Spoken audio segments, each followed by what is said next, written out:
I am ready. Serbisyong totoo ng GMA News. Maaliwalas na panahon ang maaasahan sa buong bansa ngayong araw. Wala kasing sama ng panahon na namataan sa loob ng Philippine Area of Responsibility ngayon. Pero nakakaapekto sa Visayas ang Intertropical Convergence Zone. Ito yung bahagi kung saan nagsasanib ang mga hangin mula sa iba't ibang direksyon at hangin mula sa silangan. Yan po ang magdudulot ng mga kalat-kalat na pag-ulan sa Visayas at Mindanao. Silipin naman natin ang magiging lagay ng panahon sa iba't ibang bahagi ng bansa. Sa Luzon po mga kapuso, asahan ng maaliwalas na panahon. Dito sa Metro Manila, maliit po ang tsansang umulan ngayong umaga pero paghandaan po mga kapuso ang posibleng pagbuhos ng ulan mamayang tanghali o gabi.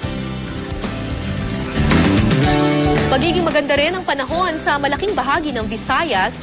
Asahan lang po ang pag-ulan sa ilang lugar sa kanluran at katimugang bahagi nito. Kalat-kalat na pag-ulan din ang aasahan sa Mindanao.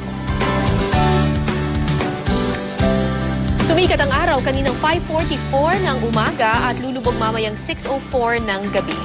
Para sa karagdagang weather update, pumunta lang sa GMA News weather page. Ito ang GMA Weather. I am ready, serbisyong totoo ng GMA News.